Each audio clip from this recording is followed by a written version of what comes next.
guys, it's me, Gio. Welcome back to the channel. Today I'm going to be making the hoverboard from Back to the Future Part 2. As you can see, it's made entirely out of cardboard. And it took me like 2 days to build.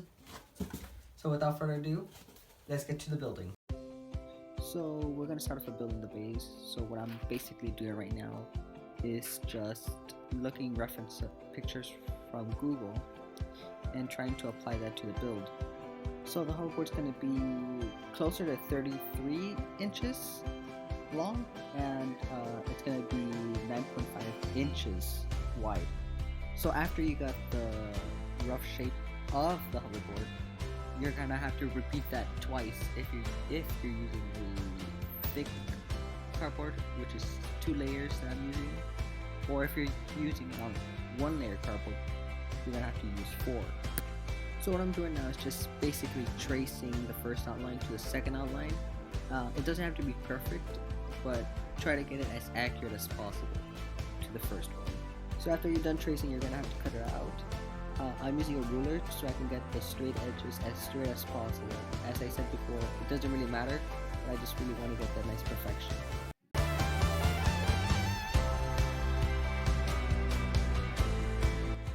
So after you finish cutting the bottom piece out, you want to lay it back to back before you glue them, just to see if they fit together.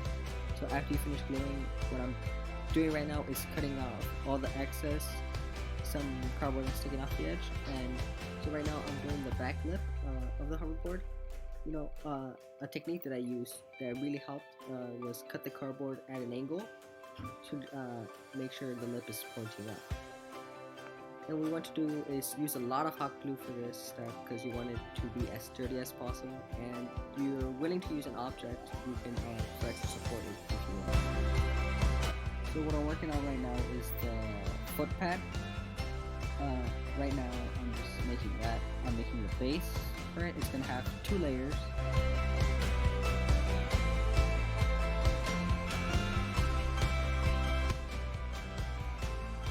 So once you're done cutting it out, you want to mark it where it's going to be. Make sure it's in the center of the board.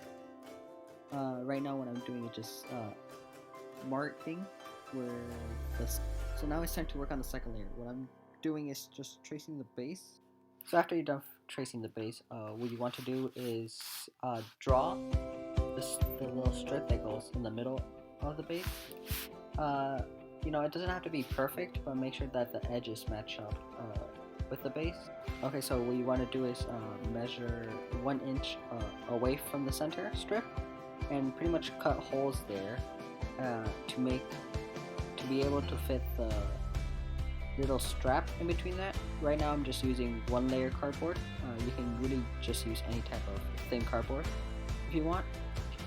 Make sure those holes are wide enough to fit that cardboard. I kind of had a little bit of trouble fitting it into the second one, but after that you should be all good.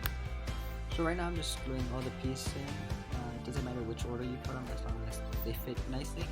And after you finish gluing that, you want to actually glue it on the board. So what I'm doing right now is making the base for the magnet. Right now I'm just using old Lego box that I collect. Make sure you have 2 of those because there's going to be 2 magnets on the bottom. So you want to cut these out. Make sure these are as round as possible or as possible as you can. No, it doesn't have to be perfect, but it will actually help the build out.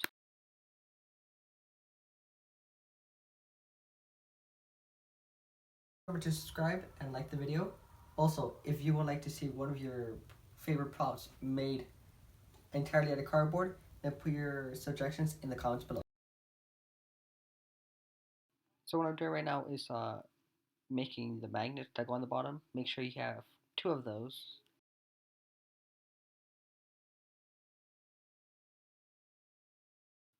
Right now I'm in the process of cutting both of the magnets out. They don't have to be round, but just make sure that they're as round as possible. So what I did to make that bevel edge was pretty much the base for the magnet was too big, so I cut off like about ½ an inch of it, and then I used that same strip to glue around the edge of the magnet, and make it look like it has that beveled edge. What you want to do now is glue the magnet to the base for both of them.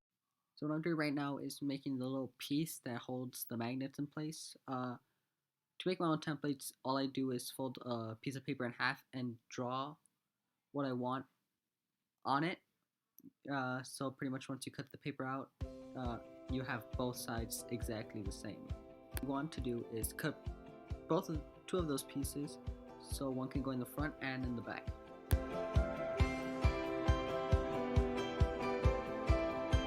After you finish cutting out the pieces, you want to make sure that they fit around the magnet.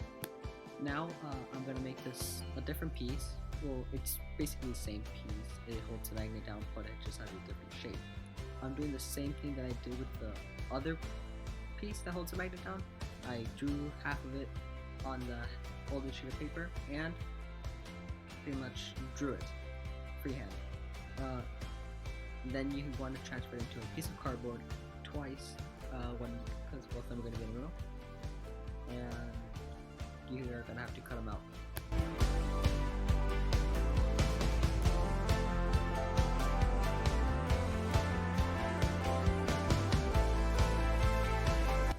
So after you finish cutting both of them, you want to be ready to glue all the pieces together, like the magnets and the two pieces that hold them.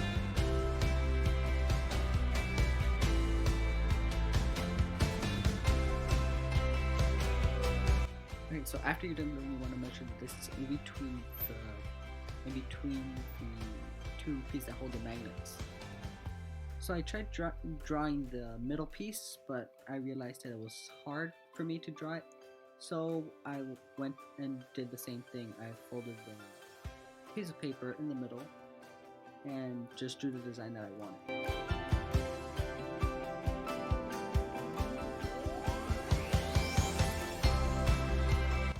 After I finished drawing the piece, I cut it out with an X-Acto knife and traced the design on a piece of cardboard. So after I finished tracing the design, I cut it out with an X-Acto knife. The tricky part was to get all the curves and edges that were around it. Okay, what I did here was cut a thin piece of cardboard. I did about half an inch wide, I suppose, and then I cut a bunch of those out.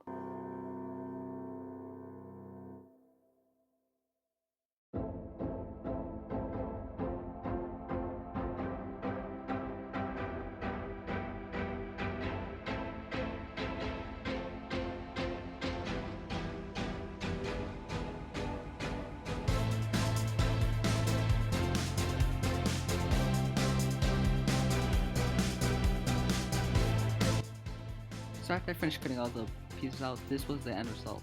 Like I said, I did a bunch of those, and I also did some thin ones. They were about 1/4 of an inch wide. So those can go around the middle piece.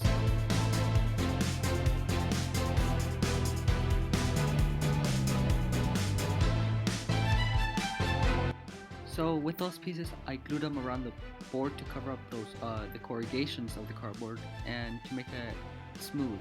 Now you can overlap them, but what I did was stick them side by side so it could have a much smoother look to it. Also, what I did, there are some spots that I needed to cut some smaller pieces out, and I didn't have to worry about that because I made sure to hide this seams pretty nicely. So what I did here was grab that thin piece of cardboard and wrap it around the edge of the piece in the middle and then glued it into place. So this is with the end result. I liked it a lot because it didn't look that much like cardboard, but although it is finished, I would like to paint it sometime soon. So yeah, so it wouldn't look up. Thank you guys for watching the video. Please remember to like and subscribe, and if you want, you can also share that video. Hope you guys really enjoyed this video as much as I did building this.